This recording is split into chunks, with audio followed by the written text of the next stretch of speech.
Picture the balcony of Buckingham Palace on Saturday afternoon.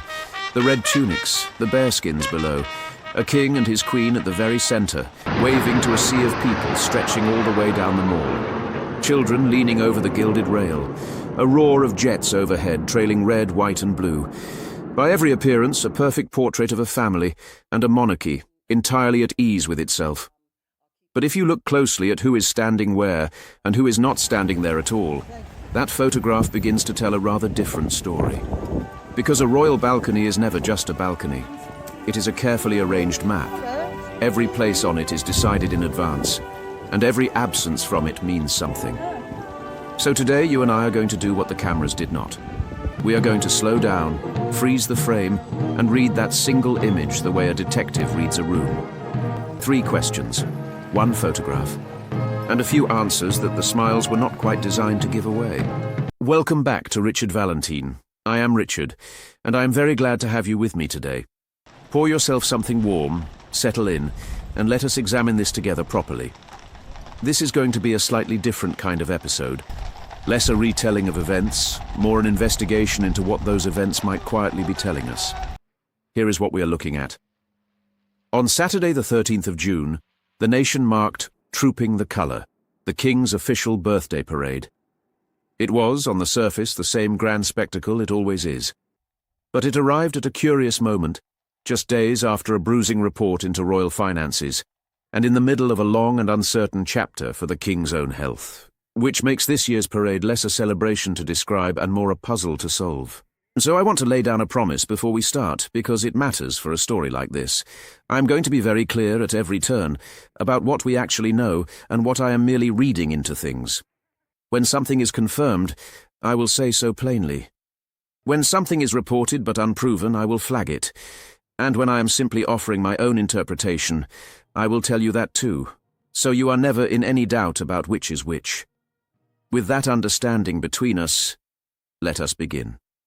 Freeze the frame, then, and let us establish the solid facts of the day, because every good investigation begins with what is certain. This was the 3rd Trooping the Colour of Charles's reign. The confirmed details are these. The King and Queen travelled down the mall together in a carriage, the Ascot Landau, dressed in matching tones of red, with Charles in the uniform of this year's trooping regiment, the Grenadier Guards. They did not ride on horseback. That detail is not a guess. It is a fact. And we will come back to it, because it carries more weight than it might first appear.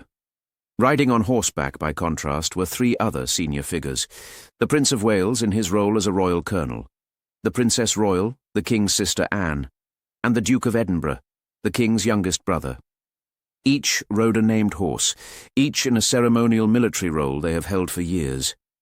Meanwhile, the Princess of Wales travelled by carriage with her 3 children, George, Charlotte and Louis, the youngest generation taking their now familiar places in the procession.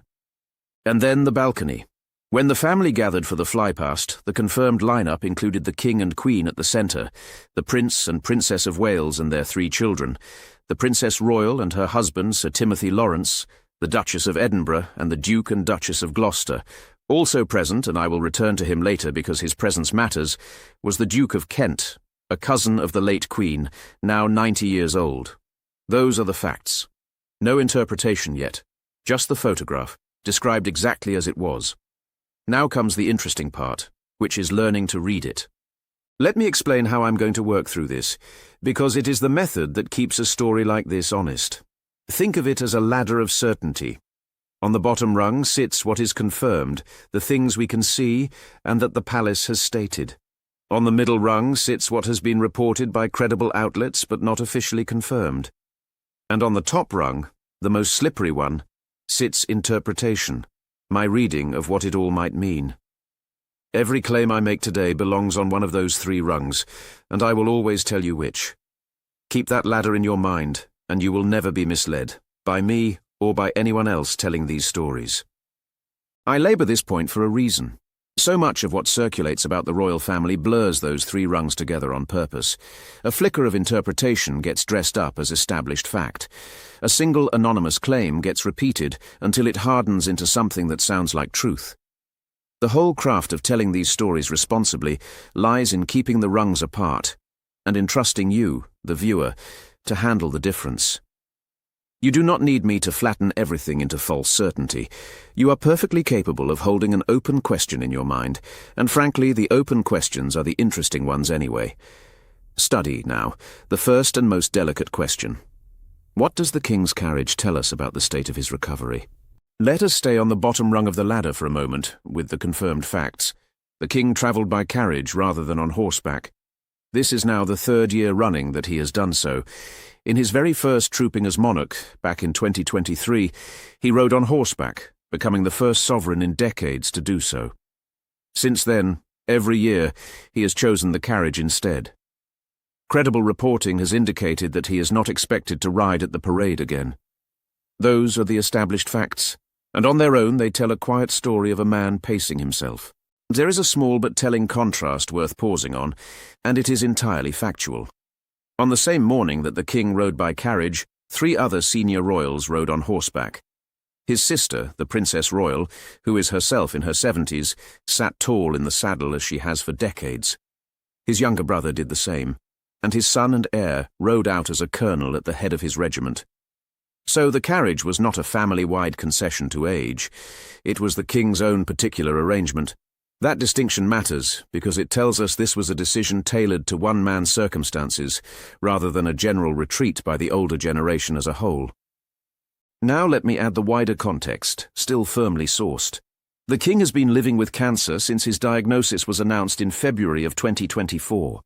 The type has never been disclosed, and I will not speculate about it, because that would be both impossible and unkind. We do know that he was briefly hospitalized in the spring of 2024 owing to side effects of treatment, and we know, from his own words late last year, that his treatment was due to be reduced in 2026.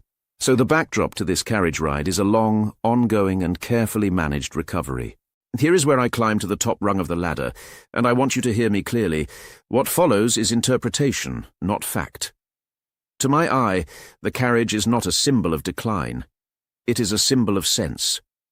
And there is a beautiful piece of history that supports that gentler reading. His own mother, Queen Elizabeth, rode on horseback at this parade for decades, 36 times by some counts. And then, in 1987, at the age of 60, she quietly switched to a carriage and never rode at the parade again.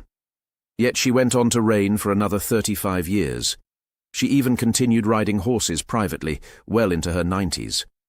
The carriage, in her case, was not the beginning of the end. It was simply the wisdom of pacing oneself for the long road ahead. So the open question I would put to you is this, and I genuinely leave it open. Are we watching a king managing his energy wisely, conserving his strength for the work that matters, exactly as his mother did before him? Or is the steady retreat from horseback a sign of something more? I cannot answer that for you, and I would distrust anyone who claimed they could. What I can say is that the historical parallel is real, and it points toward reassurance rather than alarm.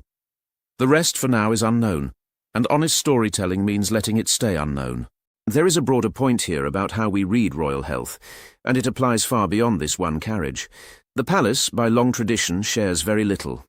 We are given the broad strokes, a diagnosis announced, a treatment reduced, and then we are left to interpret 1,000 small visible signs. A wave that looks tired, a schedule that thins or thickens, a carriage where there was once a horse. The temptation, always, is to overread those signs, to build a confident story out of fragments. I try hard to resist that because the fragments rarely justify the confidence. A man can choose a carriage for a dozen reasons that have nothing to do with decline, from comfort to security to simple good sense. So I offer you the signs, and the historical parallel, and then I stop, because that is where the honest evidence stops too. I will admit something to you. Whenever I read these health stories, I try to imagine how I would want my own family discussed if the roles were reversed.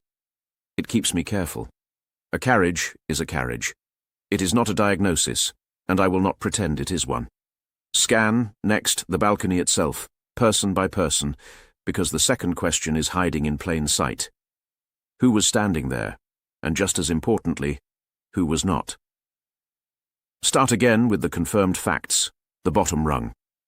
The balcony held the King and Queen, the Wales family of 5, the Princess Royal and her husband, the Duchess of Edinburgh, and the Gloucesters, along with the elderly Duke of Kent. Look at that list closely, and a pattern emerges. With the exception of the much-loved older relatives, almost everyone on that balcony is a working royal, a member of the family who carries out official duties on the monarchy's behalf. Now consider the absences, because they are equally factual. You will not find Prince Andrew on that balcony, nor Sarah Ferguson. You will not find Princess Beatrice or Princess Eugenie.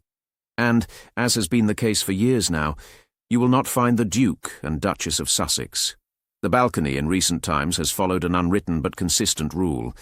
It is reserved, in the main, for those actively serving the institution. It is worth remembering how recent and how deliberate that rule actually is. For much of the late Queen's reign, the balcony was a crowded, generous affair, packed with the wider family, minor relatives and all. It was Charles, in the first summer of his reign, who quietly drew the circle tighter, limiting the great balcony moment to working royals alone. So the lineup we saw on Saturday is not some timeless tradition. It is a choice, made in the last few years, and renewed every time the family steps out onto that ledge. Each year that the circle stays small is, in effect, the policy being confirmed all over again. Here I move up to interpretation, and flag it as such. To my eye, that balcony is the clearest possible picture of the slimmed-down monarchy that both Charles and William are said to favour. As I read it, it is the policy made visible, rendered in flesh and gilded railing, a tight, working core at the centre, the next generation being gently introduced, and the figures who have stepped back, or been stepped back, simply not in the frame at all. You could write an entire essay on the future of the crown, or you could just look at who was allowed onto that balcony. The two would say much the same thing. Do not miss the children, because their presence is its own deliberate statement. George, Charlotte, and Louis were not there by accident. One royal commentator described their inclusion as an absolute insistence on the vertical line of succession, and to my eye that reading is exactly right. In a year when so much of the family conversation has been about who is being eased out, placing the three young heirs front and centre sends the opposite, reassuring message. This is where the future lies. This line. These children. Everything else is detail. And yet there is a tenderness in it as well as a strategy, and I would not want to miss that. These are young children, after all, being raised in the most watched family on earth, slowly being shown the shape of the lives ahead of them. The balcony is partly a lesson, a gentle introduction to a duty they did not choose. You can read it coldly, as succession planning rendered in public. Or you can read it warmly, as parents and grandparents bringing the next generation along, one wave at a time. Both readings are fair. I find myself holding both at once, which is usually a sign that a thing is genuinely human rather than simply calculated. Let me put a question to you directly, because I am curious how you see it. When a balcony is curated this carefully, is it a cold thing, a ruthless bit of brand management? Or is it simply an institution being honest about what it is becoming, smaller, tighter, more focused? I lean toward the second reading, but I can entirely see the first. Tell me where you land. There is one figure I promised to return to, and he deserves a gentle word. The Duke of Kent, at 90 years old, took his place among the family for what reporting described as a poignant appearance. Here is a man who has served quietly for the whole of his long life, and who now represents a fading generation of royals. His presence is a tender reminder of something the slimmed-down monarchy must grapple with. As the old guard slowly steps away, there are fewer and fewer hands left to do the work, which, by my reading, is precisely why the question of the younger relatives is so much harder than it looks. But that is a thread for another day. Test now, the third and most provocative question. The family appeared strikingly united on that balcony, all smiles, shoulder to shoulder. But this came only days after a damaging report into royal finances. So was the unity genuine? Or was it carefully staged? Let me lay out the timeline first, on the firm bottom rung, because the sequence is the whole point. On the 5th of June, the official spending watchdog published its bruising report into royal property and rents, the one we have examined in detail on this channel. The very next day, the 6th, much of the family gathered at the wedding of Peter Phillips and was photographed embracing warmly. And then, 1 week after that, on the 13th, the same family stood beaming together on the most public balcony in the country. 3 moments, 8 days, a storm, a wedding, and a parade, one after another. Now, I want to be scrupulously fair here, because this is exactly the kind of place where a storyteller can mislead you, and I refuse to. Trooping the colour is not a stunt. It is a fixed event, scheduled long in advance, held every June regardless of what else is happening. Nobody arranged this parade as damage control. To suggest otherwise would be simply false, and I will not say it. The parade was always going to happen on that date, storm or no storm. So here is the more honest and more interesting version of the question. Given that the parade was always coming, what did the family choose to project once they were on that balcony? And that is where interpretation fairly enters. By my reading, the monarchy did what the monarchy always does in a difficult season. It reached for continuity. It put on the uniforms, gathered the generations, and presented an image of unbroken stability to a watching nation. That is not deception. It is, in a sense, the entire job. The crown exists in large part to project steadiness when the ground feels unsteady. Can a display be both genuine and strategic at the same time? I think it plainly can, and that is the answer I would offer you. The affection between these people may be entirely real. The cousins may genuinely be fond of one another. And the institution may also, with full awareness, understand the enormous value of being seen united in that exact moment. The way I see it, those two truths do not cancel each other out. They travel together, as they so often do in royal life. The warmth can be sincere, and the timing can be fortunate all at once. If you want a measure of how deliberate the projection of continuity can be, consider the smallest details of the day, all of them confirmed, the matching outfits, the careful regimental symbolism, with the Queen honouring the trooping regiment in her very brooches, the placement of the children at the rail. None of that is left to chance. A great deal of thought goes into every visible element of a day like this, precisely because the institution understands that the image is the message. So when I say the unity was both real and arranged, I am not being cynical. I am simply describing how a monarchy works.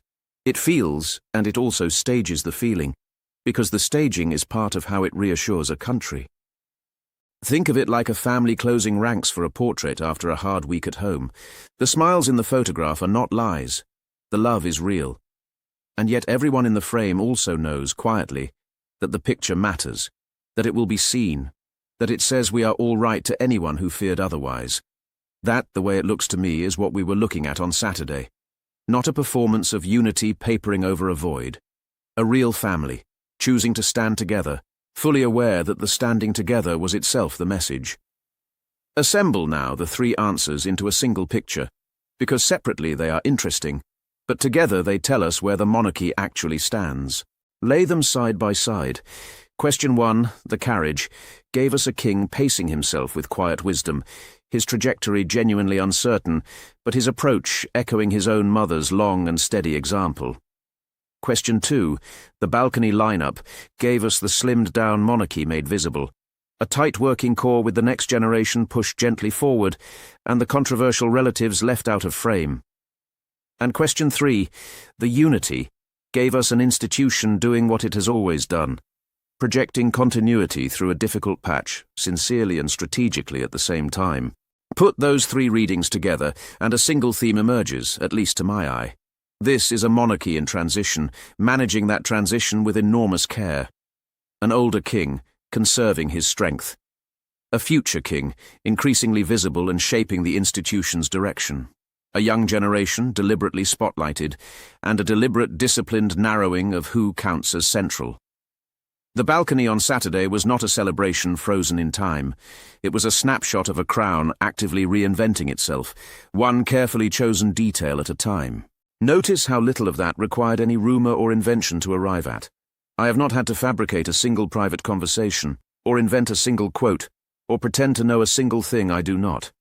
Everything we have discussed was built from confirmed facts, from a carriage and a lineup and a timeline, read carefully and interpreted honestly. That, I think, is the difference between asking good questions and simply making things up. The facts were always there in the photograph. We just had to be willing to look closely and to be honest about the line between what we saw and what we suspected. That, if I am honest, is the whole reason I wanted to make this episode in this particular way. It would have been far easier to simply describe the parade, list the outfits, and move on. But the more interesting truth is that these grand set-piece occasions are full of meaning, if you are willing to read them rather than just watch them. A balcony, a carriage, a seating plan, an absence. Each one is a small decision, made by people who think very hard about what they are seen to do. Learning to read those decisions is, I think, far more rewarding than any rumour could ever be, and it has the considerable advantage of being true. Hold off, finally, on any neat conclusion, because the most honest thing I can do is leave the biggest questions open. We do not know how the king's health will unfold in the months ahead, and it is not our place to guess. We do not know exactly how far the slimming of the monarchy will go, nor where it will leave the relatives currently outside the frame. We do not know whether the unity we saw will hold once the cameras are gone, and the harder conversations resume behind palace doors. These are not questions a single photograph can answer. They are the open threads of an institution in the middle of changing, and they will only resolve with time. What the balcony gave us was not a set of answers. It was a set of clues. A king in a carriage, a working corps tightly drawn, 3 children at the rail, an old duke, 90 years old, standing among them for perhaps one of his last such appearances, and a family choosing in a difficult season to be seen as one. Read together, those clues sketch the shape of where the monarchy is heading. But the picture is still being painted, and none of us yet knows how it ends. And perhaps that is the most fitting note to end on, because a monarchy has always been a story told slowly, across reigns and generations, never finished in any single chapter. What we glimpsed on that balcony was one frame of a far longer film. An institution that has reinvented itself many times before, doing so again, in its own careful and unhurried way. The questions it raises will not be settled this week or this month. They will be answered, as they always are, gradually, in the choices the family makes when they think we are not reading quite so closely. Which is rather the point of an episode like this, to remind us that we can read closely, if only we choose to. So that was the King's birthday parade, read not as a spectacle but as a puzzle. 3 questions hidden inside one photograph. A carriage that spoke of careful pacing, a balcony that mapped the future of the crown, and a display of unity that was, by my reading, both heartfelt and quietly deliberate. Thank you, as always, for thinking this through with me. I know this slower, more careful way of telling royal stories asks a little more of you than the usual noise. The fact that you stay for it means a great deal, and it is the reason I make these the way I do. Now, I genuinely want to hear from you, because the whole point of reading a photograph is that different people see different things. When you look at that balcony, what do you see? A monarchy managing decline? Or a monarchy renewing itself with care? A family closing ranks for show? Or simply standing together because they wanted to? There is no single right answer, which is exactly why your view is worth sharing. Leave it in the comments, and let us compare notes. And looking to what comes next, the questions raised on that balcony do not end here. The position of Princess Beatrice and Princess Eugenie, embraced one week and absent from the official lineup the next, is a puzzle all its own, and I will be untangling it with you very soon, so do keep an eye out for that one. Until then, take good care of yourself.